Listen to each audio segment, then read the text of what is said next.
Hello guys, welcome back to my channel. আমি একটু বেরিয়েছি, তো আপনারা কেমন আছেন? আশা করি ভালো আছেন। আমিও খুব ভালো আছি। তো একটু বেরিয়েছি, অনেকক্ষণ আগেই বেরিয়েছি, একটু কাজ ছিল। এখন ফিরছি, এই হাঁটছি। কাজ বলতে গেলে একটু ব্যাংকে এসেছিলাম, তো একটা ব্যাংকের অ্যাকাউন্ট করতে গিয়েছিলাম। যেহেতু আমার অ্যাকাউন্ট ছিল না, তো নতুন অ্যাকাউন্ট করতে দিয়েছিলাম, তো অ্যাকাউন্টে বই নিতে এসেছিলাম। তো ব্যাংক থেকে বইটা এখন দিল না, বললো 2-4 দিন পরেই আসতে। এখনও বই আসেনি, তো এখন বাড়ি ফিরে যাচ্ছি। যেহেতু আর্জেন্ট বইটা, তো এখনও হয়নি, তো খুবই একটা প্রবলেমের বিষয়। হেঁটেই চলেছে, এখনও 10-15 মিনিট মতো হাঁটতে হবে। তো চলো। আর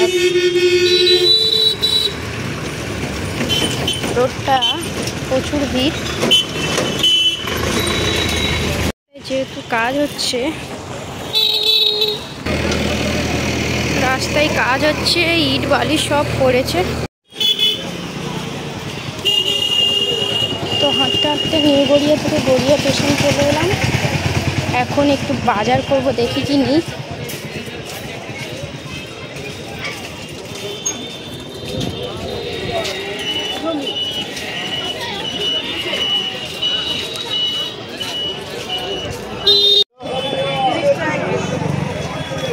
টমেটো কত করে?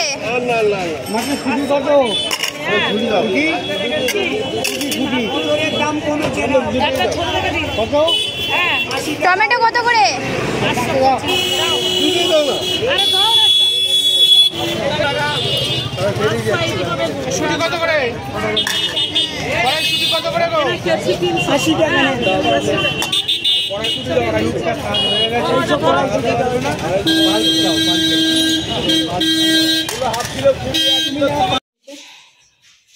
মেথি শাক, টমেটো আর চিকেন কিনে নিয়ে এসেছি। বেরিয়ে এই ঘরে ঢুকলাম হাত পা ধুয়ে। তো এখন সকাল থেকে কিছু খাওয়া হয়নি, কারেন্টও নেই, মানে লোডশেডিং কখন থেকে জানি না। তো এবার রান্না করব। একটু হাঁপাচ্ছি, কারণ অনেক দূর থেকে এসেছি, তো একটু হাঁপাইয়ে গেছে। তো রান্না করবো। এখন ঘরটা অন্ধকার, জানালা বন্ধ, যেহেতু ঘরটা অন্ধকার। তো চলো আজকে ওই রান্নাটা করে নিই তাড়াতাড়ি। তো হ্যাঁ, একটু মাদের বাড়িতে যাব, একটু আদা রসুন নিতে হবে। তো চলো নিয়ে আসি, নিয়ে এসে তারপর রান্না স্টার্ট করবো। আমাদের ঘরে এসেছি একটু আদা রসুন নিতে, নিয়ে বাড়ি যাব, গিয়ে রান্না বসাবো। এই যে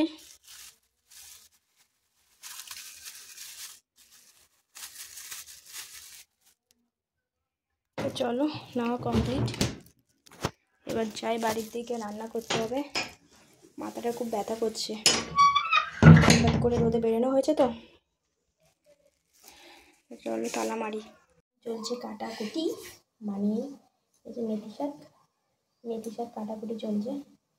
যেহেতু এসছি লেট হয়ে গেছে, একদিকে একটু ডিম সিদ্ধ দিয়েছি খাবার জন্য, আর একদিকে কাটছি।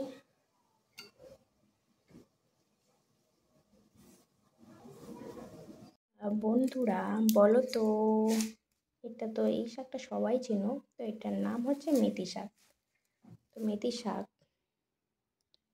তোমাদের খেতে কেমন লাগে? একটু তিতকুটে হয় না? তো তোমরা কেমন করে ভাজো?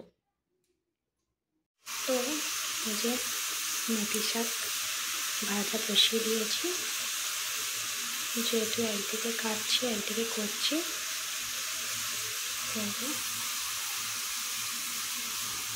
মেথির শাক ভাজা হচ্ছে, একটু আলু দিয়েছি, কেন শাকটা একটু তিতকুটে তো তাই। তো এই যে একদিকে কাটাকুটি করছি। মেথি শাক ভাজা কমপ্লিট, নামিয়ে নিয়েছি। আর এখানে চলছে মাংসের আলু ভাজা, এখনও তো কাটা চলছে। এই যে দেখতে পাচ্ছি, যেন চতুর্দিকে আমি ছড়িয়ে রেখেছি, মানে এত লেট হয়ে গেছে, এত দেরি হয়ে গেছে। একদিকে কাটছি একদিকে করছি, তো কী যে করবো ভগবান জানে। মনে হচ্ছে না পাগল মনে হচ্ছে আমার। তো চলো বকবক না করে কেটেই ফেলি, যত বকবক করবো তত আমার দেরি হয়ে যাবে। তো চলো। তো এখন আলুটা ভাজা হয়ে গেছে, একটু বেশি লাল লাল করে ভাজা হয়েছে। এদিকে তেলও গরম হয়ে গেছে। চলো এবারে মাংস কষার জন্য একটু রসুন দেওয়ার আগে একটু তেজপাতা দিয়ে নিই। গোটা গরম মশলা দেয়, তো গোটা গরম মশলাটা শেষ হয়ে গেছে আমার যেহেতু, তো আমি ওই তেজপাতাই দিচ্ছি।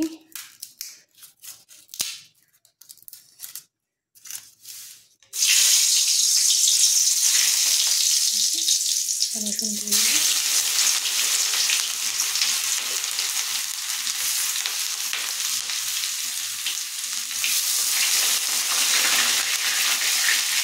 আদা রসুনটা একটু দিয়ে দিই।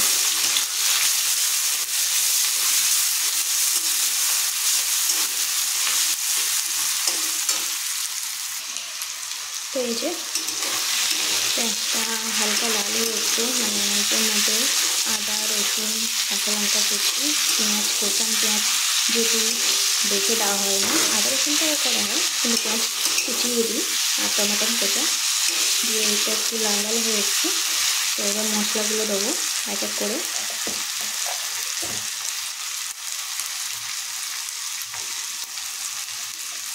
জিরে গুঁড়ো,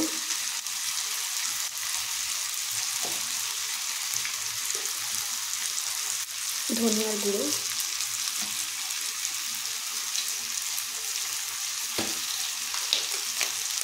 অল্প পেটে লঙ্কার গুঁড়ো দিলাম যেহেতু কাঁচা লঙ্কা দিয়েছি, বেশি দেবো না। তো হলুদটা দেওয়া হয়নি, হলুদটা প্রথম দেবো, সেটা দেওয়া হয়নি।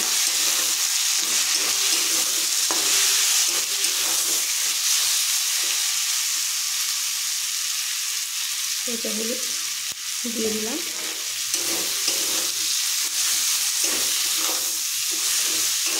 আর যেটা না দিয়ে তরকারি খাওয়াও যাবে না, স্বাদে ভরপুর, সেটা হলো নুন। তো নুনটা তো এখন অ্যাড করা হয়নি, তো চলো নুনটা দিয়ে দিই। নুন না দিলে তরকারি কোনো স্বাদ গন্ধ কিছুই হবে না, যতই তুমি ভালো করে রান্না করো কিনা নুনটা এমন জিনিস। তো চলো নুনটা দিয়ে দিই।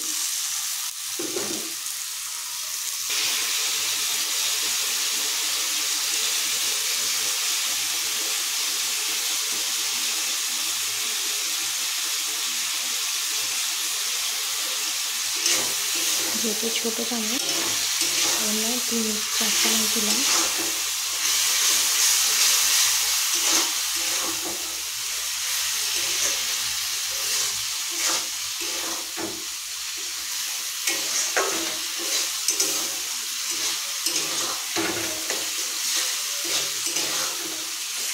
এটা যতক্ষণ না তেল ছাড়বে ততক্ষণ কষতে থাকবে।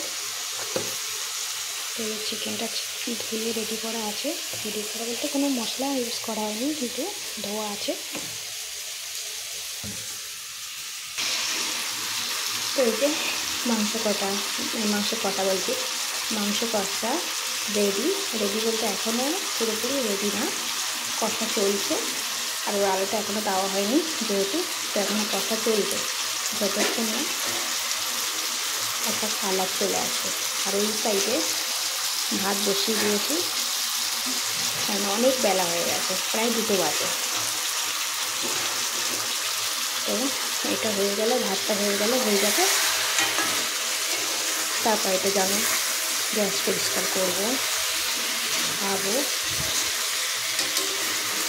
তারপরে সন্ধ্যাবেলা থেকে বাসন মাজবো।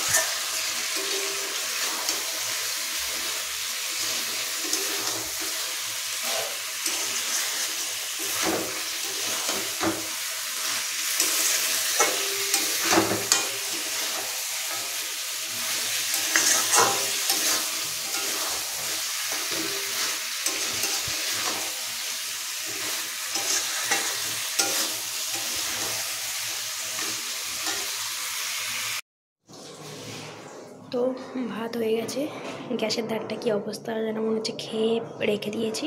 তো এটা এখন পরিষ্কার করব। ভাতটা নামিয়ে নিয়ে চলো ভাতটার মাঠটা ছেড়ে নিয়ে তারপরে গ্যাসটা পরিষ্কার করে নিই। তো ভাতের মার ঝাড়া হয়ে গেছে, এখন করছি গ্যাস পরিষ্কার। আর বলবেন না, সারাদিন এই আজকে একটু বেরিয়েছিলাম, ভিডিও রয়েছে প্রথমেই দেখতে পারবে। একটা জায়গায় গেলাম, কাজ মেটালাম, এলাম, রান্না করলাম, এখন খাবো, আবার বাসন মাজবো, জামা কাপড় কাচবো, যেটা পড়ে গেছিলাম। অনেক কাজ। সারাদিন সবাই ভাবে যে যারা বাড়িতে থাকে তারা কোনোই কাজ করে না, শুধু খায় দায় আর বসে থাকে আর মোবাইল নিয়ে ঘাঁটে। আদৌ বাড়ির কী সব কাজ থাকে কেউ জানে না, যে কত কাজ থাকে। শুধু ভাবে যে যারা হাউস ওয়াইফ তাদের কোনো কাজ থাকে না, তারা শুধু সারাদিন বসে বসে পা দোলায় আর খায়।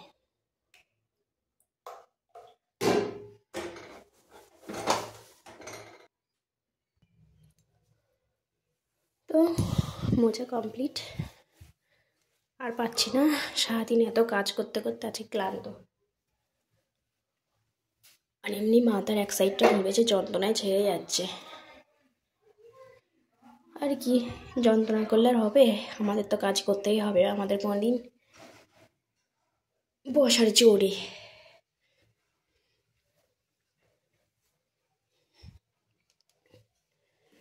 তো এদিকে কাজ কমপ্লিট, এবার খেতে হবে, যেহেতু পেট মহাজন শুনবে না।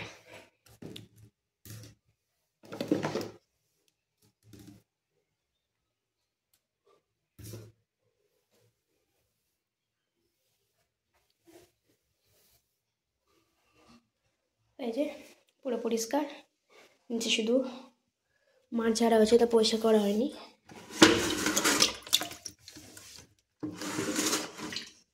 তো এই যে গ্যাস মোছা পরিষ্কার, ওদিকে সব করে এসছি, এখানে সব গুছিয়ে নিয়েছি, যেহেতু মানে ঘরের ভিতরে আমি সব রাখি। এই যে মাংস রেডি, আমি আর দম নিতে পারছি না, এত তাড়াতাড়ি করে সব করেছি। তো আজ এখানেই ভিডিওটা শেষ করছি, আর পাচ্ছি না ভিডিওটা বড় করতে। তো চলো, বাই, টাটা, আবার নেক্সট ভিডিওয়ে তোমাদের সঙ্গে দেখা হবে। ভিডিওটা ভালো লাগলে লাইক কমেন্ট করবে, জানাবে কেমন হলো। টাটা।